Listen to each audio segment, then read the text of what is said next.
സ്ത്രീയാണോ? അല്ല, ഞാനൊരു രാക്ഷസി തന്നെയാ.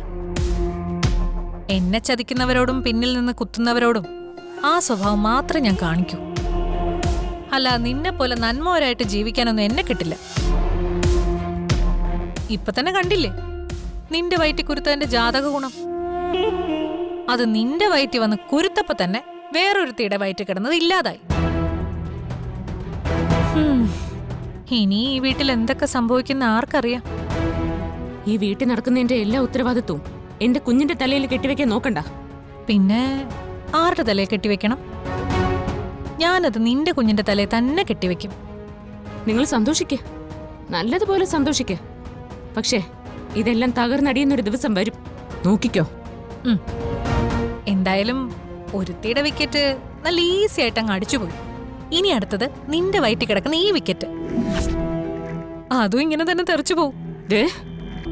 ഇതിനുള്ള മറുപടി പറയാൻ എന്റെ കയ്യിന് അറിയാഞ്ഞിട്ടല്ല. ഓരോ തവണയും നിങ്ങൾ ഇതുപോലെ പറഞ്ഞും ചെയ്തും വെക്കുമ്പോ തല്ലി തല്ലി എന്റെ കൈക്ക് തന്നെ ഇപ്പൊ നാണക്കേട് തോന്നി തുടങ്ങിയിട്ടുണ്ട്. എന്നിട്ട് നിങ്ങൾക്കൊരു മാറ്റം വരുന്നില്ലല്ലോ. ഞാനിവിടെ ഇല്ലാതിരുന്ന കുറച്ച് സമയം കൊണ്ട് നിങ്ങൾ ഈ വീടിനെ ആകെ ഇളക്കി മറിച്ചു. സ്നേഹയുടെ വയറ്റിലെ കുഞ്ഞില്ലാതായതിനു പിന്നിൽ നിങ്ങളാണോന്ന് പോലും എനിക്ക് സംശയമുണ്ട്. എന്നിട്ടത് നിങ്ങൾ എന്റെ കുഞ്ഞിന്റെ ജാതകദോഷമായിട്ട് വെച്ച് കെട്ടാൻ നോക്കുന്നു. എന്റെ വയറ്റിലൊരു കുഞ്ഞു കുരുത്തു പോയതിന്റെ പേരിൽ നിങ്ങൾക്ക് എന്നോടുള്ള പകയും വിദ്വേഷവും നല്ല ഭംഗിയായിട്ടങ്ങ് തീർത്തു അല്ലേ? സ്നേഹയുടെ കുഞ്ഞില്ലാതായി പോയത് എന്റെ ഉള്ളിലെ ഈ കുഞ്ഞുണ്ടായതുകൊണ്ടല്ലാന്ന് നിങ്ങക്ക് നന്നായിട്ട് അറിയാം. ഇപ്പൊ എനിക്കത് നന്നായിട്ട് ഉറപ്പായി. ആ കുഞ്ഞില്ലാതായതിന് പിന്നിൽ നിങ്ങൾ തന്നെയാ. ആണോ?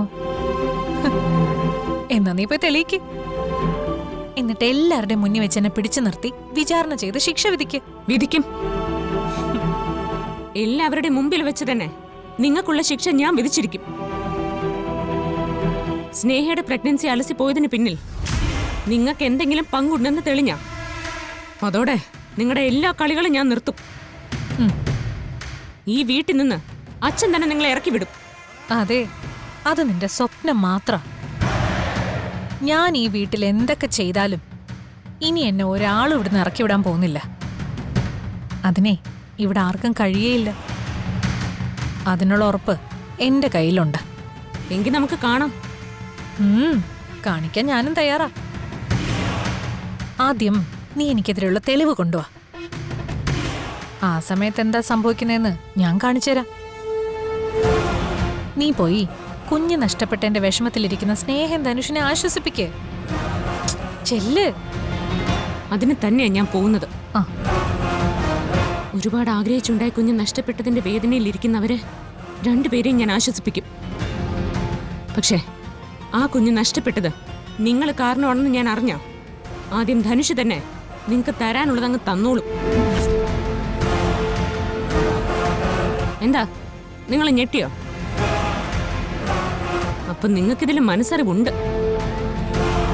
ഇത് മതി, ഈ ഒരൊറ്റ ഞെട്ടൽ മാത്രം മതി സത്യം എന്താന്ന് എനിക്ക് തിരിച്ചറിയാൻ.